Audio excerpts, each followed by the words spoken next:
English మాట్లాడడానికి భయపడుతున్నారా? అయితే మీకోసమే ఈ స్పోకెన్ ఇంగ్లీష్ క్లాసెస్. వెంటనే కాల్ చేసి జాయిన్ అవ్వండి. నమస్కారం గారు. నమస్తే చే ఏదైనా చందమామ కథ చెప్తారండి? పండితుడి భూతం కథ చెప్తాం. పండితుడి భూతం. ఒక పల్లెటూరులో తిమ్మయ్య అని ఒకడు ఉండేవాడు. వీడు ఏంటంటే ఏదో సుమారుగా ఆటకాయగా తిరిగేవాడు. వీడికి చిన్న తాగుబోతువాడు. కాకపోతే పెద్దగా ప్రజలకు తెలియనిచ్చేవాడు కాదు. తాగుబోతనం అంటే ఖర్చు కాదు. అవును. తాగాలంటే ఖర్చు పెట్టాలి. అప్పట్లో పాతకాలపు తాగుడేమిటి? కళ్ళు. ఇప్పుడు కళ్ళు చెట్లు ఎవరో కళ్ళు గీత కార్మికులు ఉంటారు. వాళ్ళు పోయి తెల్లవారి వెళ్ళి ఒక కళ్ళు గీసి అక్కడ ఒక కుండ కట్టొస్తారు. ఇచ్చేటంతా ఎక్కుతాడా? తెచ్చిచ్చేడి. ఉచితంగా దేశసేవ ఎందుకు చేస్తారు? అవును. ఆ కళ్ళును 10కో పావలాకో అమ్ముకుంటారు. అది వాళ్ళ జీవనాధారం కదా. వీడేం చేసేవాడు?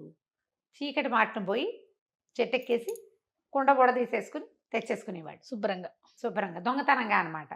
కళ్ళు దొంగలు ఎప్పుడూ ఉండేవాళ్ళు. నా చిన్నప్పుడు నాకు కూడా తెలుసు కొబ్బరికాయల దొంగలు, కళ్ళు దొంగతనాలు. మేము కూడా వినేవాళ్ళం. అయితే ఈ తిమ్మయ్య ఏం చేసేవాడు?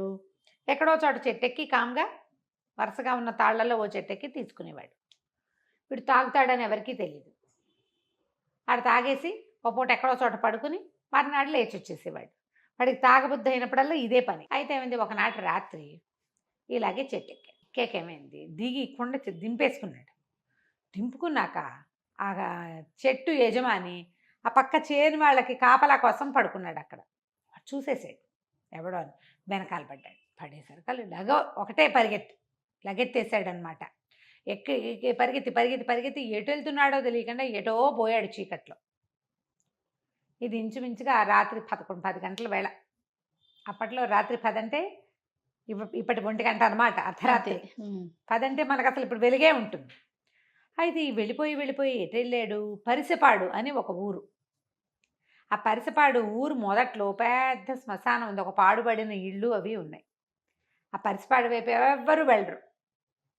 ఆ శ్మశానం ఉన్న వైపుకి పగటిపూట వెళ్తారు, కానీ చీకటి పూట వెళ్తే అక్కడ ఏదో ఒక పాడుబడిన ఇల్లుంది. అందులో భూతాలు తిరుగుతాయని, కుస్తీ పట్లు పడతాయని చాలా పెద్ద పేరు. వీడి భయం వేసింది కానీ ముంత ఒకటి పుచ్చుకున్నాడు కదా, ఇది ఇట్లా పుచ్చుకున్నాడు. అది పుచ్చుకుని పరిగెత్తాడు. పైది తొణికిపోయినా ఉంది సగానికి సరిపడ పై. నేను ఏమనుకున్నాడు, భయానికి ఏముంది, కళ్ళు ఎట్లాగా ఉంది, శుభ్రంగా తాగేస్తే భయం లేదు, గీయం లేదు, మత్తుగా నిద్ర పట్టేస్తుంది, భూతాలు వాడి దారిన పోతే మన దారిని మనం పడుకుందాం, చచ్చిపోయాను అనుకున్నాడు.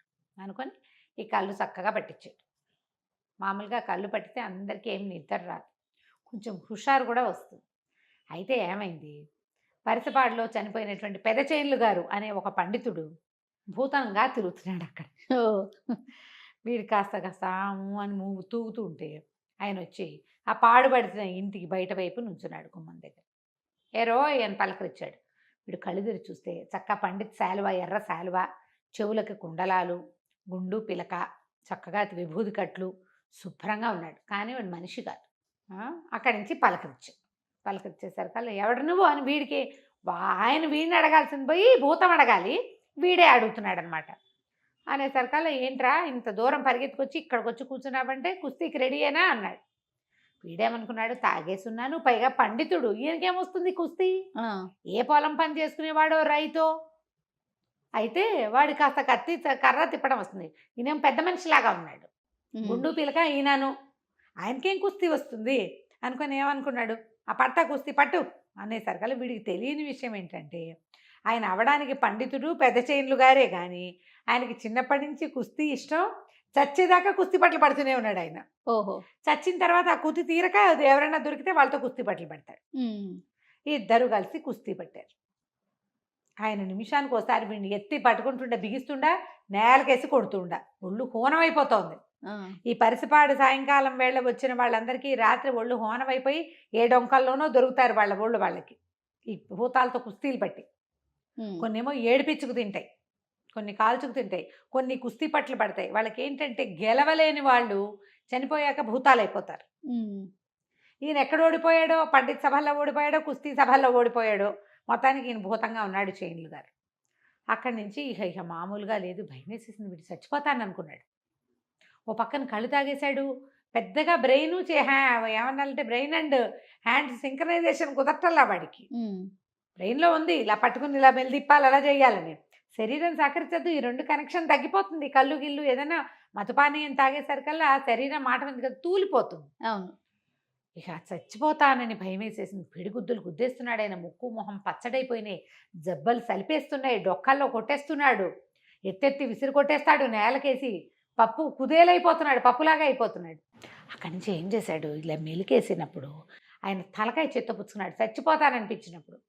ఈ తల చేతిలో పుచ్చుకుని తల పట్టుకుని గుండు పట్టిన నున్నటి గుండు, వెనకేమో పిలక ఉంది ఆయనకి, చక్కాయ చిన్న అంత ఉంది. ఈ పట్టుకుని ఈ గుండు పట్టుకుని తోసే క్రమంలో ఈ చెయ్యిట మొహం నుంచి జారి పిలక మీదకి వెళ్ళినాయి 2 చేతులు. గట్టిగా పట్టుకున్నాడు. గుండు అంటే ఇంత ఉంటుంది, పట్టు దొరకదు, పిలక చిన్నది కదా, అది ఇట్లా పట్టేసుకున్నాడు. పట్టుకునేసరికల్లా ఆయన విదిలించుకుని వీడు విదిలించి రయ్యమన్న పిలక కాస్త ఊడి చేతిలోకి వచ్చి ఆయనకు గుండంతా నెత్తురుమయం నొప్పెట్టింది. కెవ్వుమని కేక పెట్టాడు. ఆయన పక్కకి వీడో పక్క పెట్టాడు. వీడి పిలక చిత్త పుచ్చుకుని ఉన్నాడు. ఒరే ఒరే ఒరే నా పిలక నాకు ఇచ్చేయరా అన్నాడు. అప్పటికి వీడి తెలిసి ఓహో ఈయనకి పిలకంటే భయం అనమాట. పిలక లేకుండా కుదరదు ఆయనకి. నేను ఇచ్చేదేంటి, నేను పీకేశాను, ఇది నాదేనన్నాడు.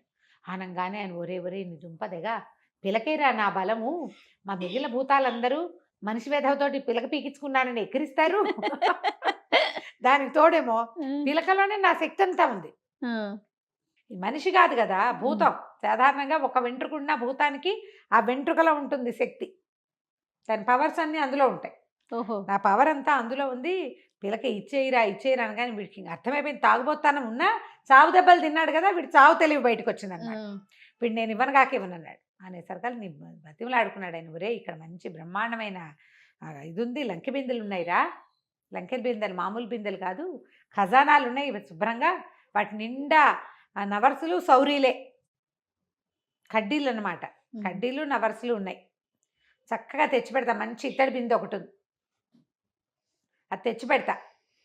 అది ఇచ్చేసి అది తీసేసుకుని నేను పిలక నాకు ఇచ్చేసేయరా అని తీసుకొచ్చి చూపించు. వీడేమనుకున్నాడంటే సరే ఇక్కడి నుంచి ఎలాగో చావు దెబ్బలు తిన్నాం, ఈ మా మొహరీలున్న డబ్బా కనుక పట్టుకెళ్ళిపోతే, బిందె కనుక పట్టుకుపోతే శుభ్రంగా రాజా మహారాజాలాగా బతకచ్చు.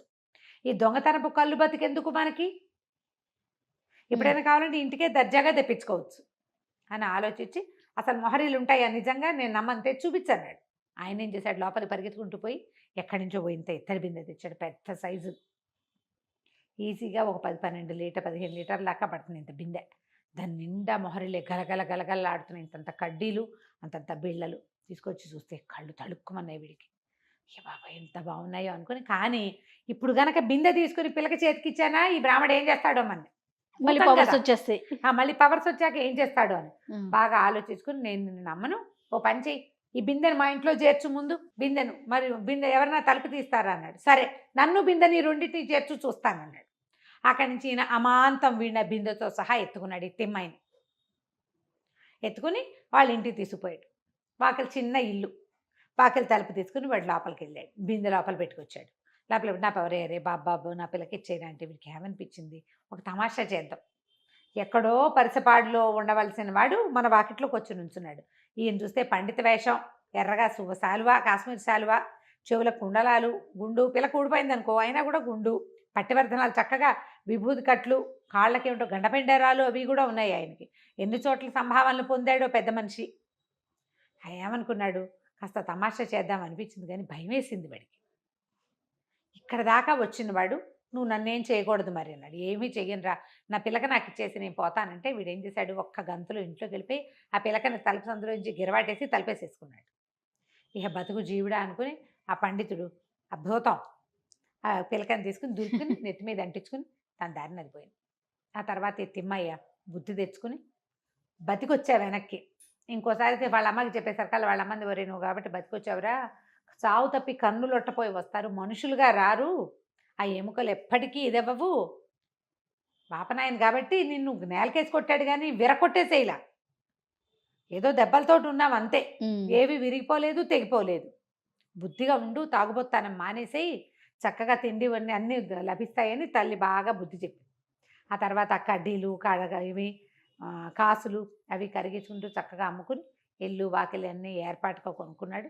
హాయిగా సంతోషంగా ఉన్నాడు. ఎప్పుడు పరిసిపాడి వైపు మాత్రం వెళ్ళ. ఇంకోసారి దొరికితే ఉతికేస్తాడు కదా, అదే కదా కథ కంచికి మనం ఇంటికి. రైట్ రమ్య గారు, నమస్తే. నమస్తే.